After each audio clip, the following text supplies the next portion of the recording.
The Retro Fighters Defender wireless gamepad is here. This is their PlayStation version of their next generation controllers for retro consoles, right? So this blue one right here, this is the one that I got from Kickstarter. It just showed up earlier today.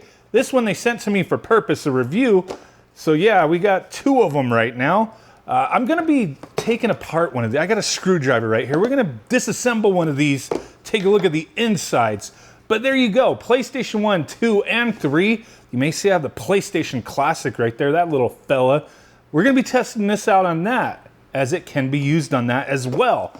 So here you go, I'm not gonna read all this. Focus, if you wanna freeze frame, you can read that, but get ready to wrap your hands around this truly one-of-a-kind controller. You wrap your hands around whatever you want, right? 10+ hour battery life, all that good stuff, right? 2.4 gigahertz wireless technologies. It is the future. The future is now, or it's in the future. Pressure sensitive buttons, turbo functionality, comfortable and responsive analog sticks. We got that vibration feedback. PS1, 2, 3, PS Classic, Nintendo Switch, and the PC. 30-foot range, LED indicators so you know that it's on. USB and PS1, PS2 receivers, all that good stuff. Let's go ahead and get these things out of the box. Take a look at them. So I like this, you know, versatile controller here that you could use on multiple systems if you want. No keychain. What's going on, man? I'm used to getting a keychain with every single one of these. Holy crap. Okay, this thing, whoa, look at all these numbers, like 19 numbers to memorize there. Not really, it's just every button, you know, you got a home button, a turbo button, all that stuff, how to pair it, PS dongle, USB dongle, turbo, X input, D input, all that good stuff, right? You got a little bit of everything there. Analog setup. Some games on the PS1 need you to manually turn on, okay, you press the home button. All the different indicators right there, there's a lot. What's going on here? A lot to know if you're gonna be using it on a bunch of different, you know, systems or whatever. But there's that. This little thing, I'm imagining, is gonna be the dongy action. We have the PS1, PS2 bloop bloop thingy, right? The receiver, sweet. And our USB one. Go ahead and plug that in now. There we go. So we'll be testing this out more in the future as well, but there is that. Here is the controller itself. The gray one, the PlayStation gray. Very, very close match there. There you go. Select, start, turbo, clear. Little punch button. There you go. Pressure sensitive buttons. The D-pad is supposed to be like improved upon from their previous D-pads, right? It's like a little reset button. And we have 2, 4, 6, 7 screws. Is there one under there? No, there is not. Let's see what the blue one looks like. Let's see. Shit, those lights are going off down there. Okay. Wait, I don't know for sure, but is the dongle gonna be blue or is it still gonna be gray? Oh shit! It's the same color as the controller, but the USB dongle is not. That's okay. That's fine. I'm not tripping, but cool. Okay. But yeah, that's slick. Nice. Let's see what this one looks like. Oh, and they actually like changed the image of the controller on the manual. That takes a little bit of extra effort. Usually it's just, you know, one for all for every variant, right? I love that blue. Holy crap. That battery is kind of in a weird position. Is that just how it's supposed to be? See, it's kind of crooked there. I wonder if that's just how it's supposed to be positioned or maybe if it just moved. We'll find out. We're going to open this one. The one thing I like here, look at, it's probably hard to see. It's easier to see on the grayish one, maybe.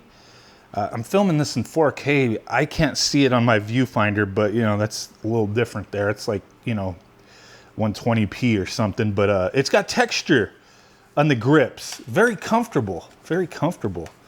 Nice. Okay, let's go ahead and readjust. Let's clean up. Disassemble, and then test.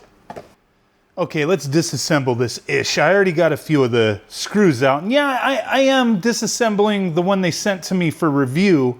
If I screw one up and I jack it up, I'd rather it be the one I didn't pay for. All right, there we go. Oh yeah. Oh yeah. But yeah, it looks like this is held down by some little foam tape. And that one's just, you know, it's moved over. It's not a big deal. There's our, I don't want to lose these screws, but there's our thumbstick action. These are the like top buttons, that little fist button.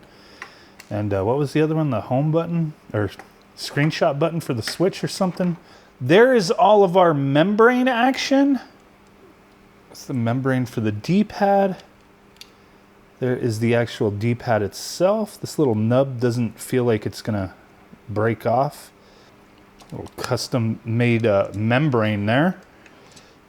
So the all the other buttons, like a little flex board thing there. Our triggers in the back. Nice little assembly here. And there's the board, not like crazy complicated or anything, but there is that. Okay, let me put this back together. Okay, so we got both controllers synced up to the PlayStation Classic, and we are running Auto Bleem, by the way, but we got both of the USB receivers plugged in, simply held the home button for a couple seconds and it just auto synced to it.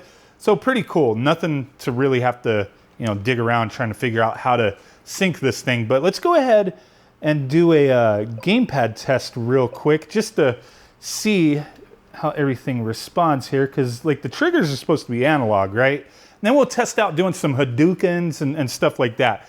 Just want to do a real quick test here. But okay, D-pad up, down, left to right. Analog sticks moving around. The screen is kind of bright, and I think it does look a little bright on my viewfinder, but that's the way it looks right there. Buttons all feel fine, all responding. And then the L button, R button, and the analog. Yeah, there we go. Very cool. Slowly push it in and nice. It all responds fine, but I mean, this isn't gonna tell us everything. Let's go ahead and jump into a game. Okay. Diagonals feel fine, jumping. Hadoukens. Okay. So, I mean, it feels good.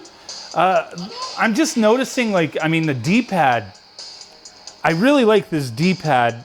It feels and responds way better than any of their previous D-pads, in my opinion. But I do feel like I'm kind of having to get used to it a little bit, just with the way it kind of feels and rolling my thumb around it. I don't know. It's just, I've been used to using like the 8BitDo Pro 2 D-pad, which I really love. And this does have quite a bit of a different feel to it. So it's responsive, but yeah, I mean, I'm not really having any issues here.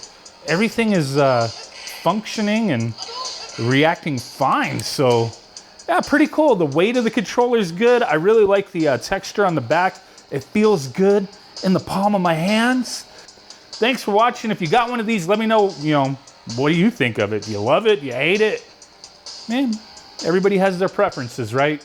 There we go. Appreciate you guys. Bye.